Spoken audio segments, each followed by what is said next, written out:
नाज़रीन, welcome back. एक बार फिर आपको खुश आमदीद कहते हैं। ब्रेक पे जाने से पहले एनआरओ के हवाले से हम बात कर रहे थे और बाबर अवान साहब का जिक्र आया और इस्लामुद्दीन शेख साहब का कहना था कि सोच समझ के वो खत लिखेंगे। वो बाकायदा बड़े माहिर कानून हैं और कानून को बड़ी अच्छी तरीके से समझते हैं। अतर मिनल्ला साहब, आप लाहौर में हमारे साथ मौजूद हैं।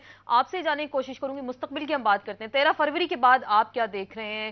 लॉ सेक्रेटरी जाएंगे 13 मई के बाद आप क्या देख रहे हैं? लॉ सेक्रेटरी जाएंगे, उसके बाद अटॉर्नी जनरल होंगे अदालत में। कंटेम्प्ट लग सकती है इस तमाम तरसीन में प्राइम मिनिस्टर पे या फिर लॉ मिनिस्टर पे?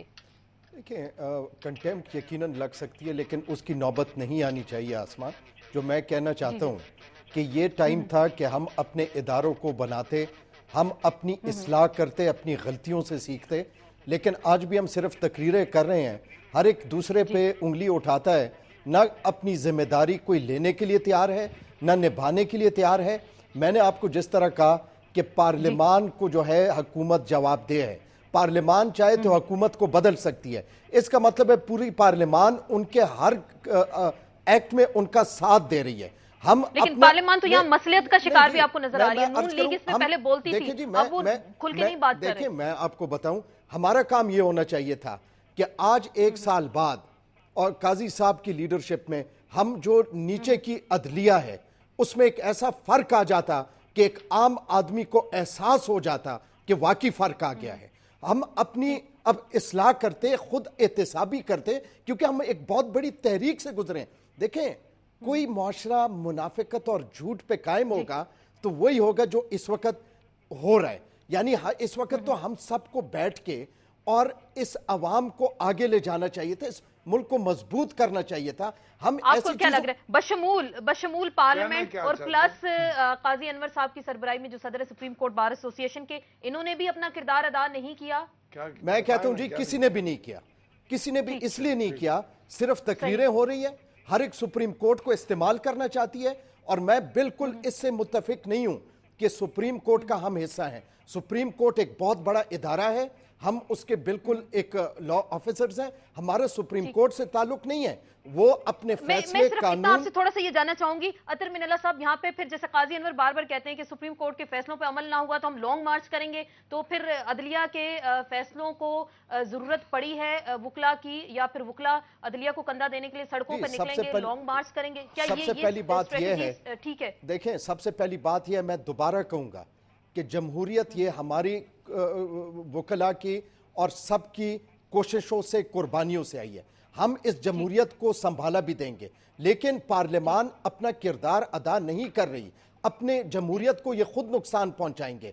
और हमको चाहिए कि हम बजाय इसके कि पार्लियामान को ये एहसास दिलाएं कि पार्लियामान का जो रोल है वो अदा करे और हुकूमतों को जो है वो बिल्कुल उनका एहतसाब करे। हमारा काम तो अपना खुद एहतसाबी हमें करना चाहिए। की बात और हमें काजी अनवर साहब से जाने काजी अनवर साहब से मैं जानने की कोशिश करती हूँ। आप लोगों ने भी ये कह इन्होंने एक बहुत बड़ा इल्जाम ये जगह है कि हम जो वकील हैं कि हम भी अपने मैं, ये हमारे लीडर हैं, मैं इनकी इज्जत करता हूँ, ये आए, मैं इनको यही कहता हूँ कि आप आए, आप बताएं ना क्या चाहते हैं।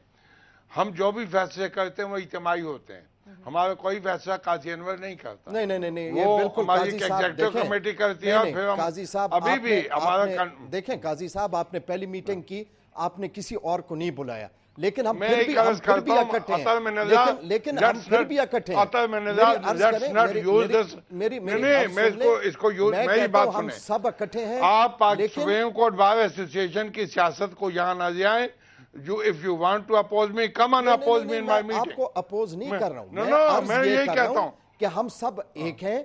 लेकिन जब हम एक हैं, नहीं, देखें जी, मैं अर्ज करूं, सारे फैसले जो हैं वो बड़े मुत्तफिका तौर पे होने चाहिए, सबको इकट्ठा रहना चाहिए। ये नहीं कि कोई एक खास सियासी कोई एजेंडा लेके ये नहीं जाना चाहिए। और हमें किसी का कोई सियासी एजेंडा नहीं है, वो आपको भी इसमें वो डिस्कस करें। पार्लियामेंट का रोल आ गया ना, मैं वही बात करूंगा। क्लब है, खाली जाके तकरीरें करते हैं, उसके बाद आप बिल्कुल अतर मिनल्ला साहब ने जो बात की है, मैं एक हद तक बिल्कुल उनसे इत्तफाक करूंगा। पार्लियामान का जो किरदार है वो इससे बिल्कुल हटकर होना चाहिए था।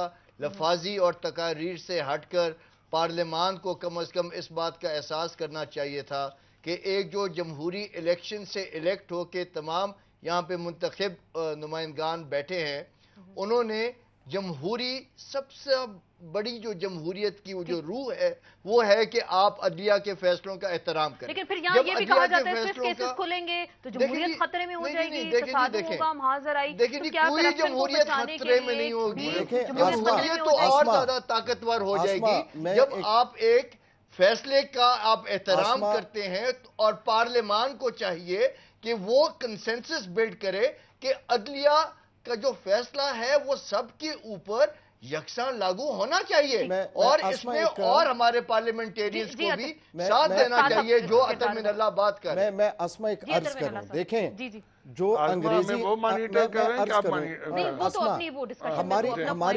ہم سب ماشاءاللہ پڑھے لکھے لوگ ہیں، ہماری انگریزی بھی ہم پڑھ سکتے ہیں. این آر او کی ججمنٹ پڑھ لیں، اس میں واضح طور پہ لکھا ہوا ہے کہ خط لکھا جائے. اب جو پارلیمان کا ممبر واضح طور پہ اس کی خلاف ورزی کر رہے ہیں، چاہیے کہ پارلیمان کھڑی ہو، اور وہ جو ایک مس کانڈکٹ کر رہے ہیں، سپریم کورٹ کے فیصلے پہ عمل نہیں ہونے دے رہے، ورنہ پھر پوری پارلیمان اس کے ساتھ ہوگی. چاہیے کہ کل میں کہتا ہوں کہ چاہیے کہ کل ڈیبیٹنگ کلب ہے.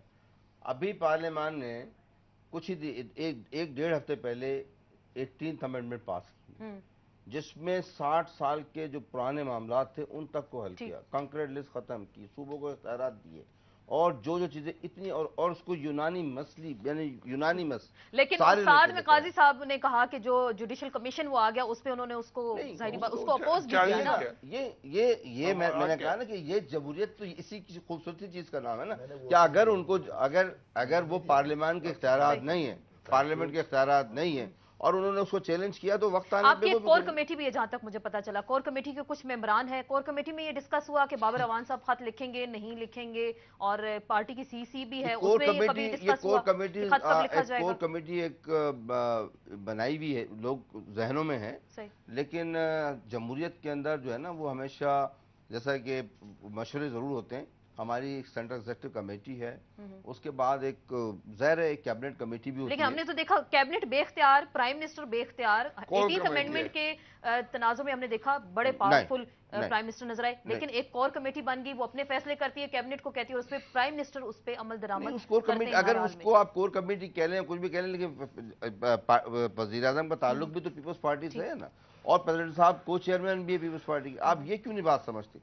آپ ایک صرف پریزیڈنٹ صاحب کو پریزیڈنٹ کے روپ میں تو نہ دیکھیں نا، کو چیئرمین کے روپ میں. چلیں آخری ٹائم ہمارے بہت کم ہے. 13 مئی کے بعد آپ کیا دیکھ رہے ہیں، کیا ہونے والا ہے جب کورٹ میں پیش ہوں گے؟ کچھ بھی نہیں ہوگا. پھر کوئی اور لا سیکریٹری جائے گا، اس کے بعد پھر اٹرنی جنرل آپ لوگ بدلیں گے، کیا ہوگا اس کے بعد؟ کچھ نہیں ہوگا، انشاءاللہ یہ ریزالو ہو جائے گا، یہ ایشو ریزالو ہوگا. آپ کو کیا لگ رہا ہے؟ کچھ لوگ تو کہہ رہے ہیں باقاعدہ اگر اس کیس پہ عمل درآمد نہ ہوا، انتظامیہ میں پرائم منسٹر بھی آتے ہیں، اس میں بابر اعوان بھی آتے ہیں، ان کو طلب بھی کیا جا سکتا ہے، ان پہ کنٹیمپٹ بھی لگ سکتی ہے. آپ کیا دیکھ رہے ہیں؟ دیکھیں جی یہ ٹال مٹول کی جو کھیل جو یہ لوگ کھیل رہے ہیں 16 دسمبر سے، وہ اسی روش کے اوپر گامزنی حکومت رہے گی. لیکن میں آپ کو ایک بات بتاؤں، یہ جو ٹال مٹول کی گیم ہے یہ ان کا اب وتیرہ ہو گیا جب سے حکومت آئی ہے. یہ برنکسمین شپ کی گیم کھیلتے ہیں، یہ آخری سٹیج تک لے کے جاتے ہیں اور اس کے بعد یہ یو ٹرن مارتے ہیں اور واپس بیک آؤٹ کر دیتے ہیں. وزیر اعظم صاحب نے جب چیف جسٹس صاحب کے ساتھ پچھلی دفعہ بھی تصادم بالکل سامنے نظر آ رہا تھا، ان کے کھانے کے اوپر گئے، ان کے ساتھ کوئی باتیں کی، اس کی بات کی، اس دفعہ بھی اسی قسم کا کوئی چیز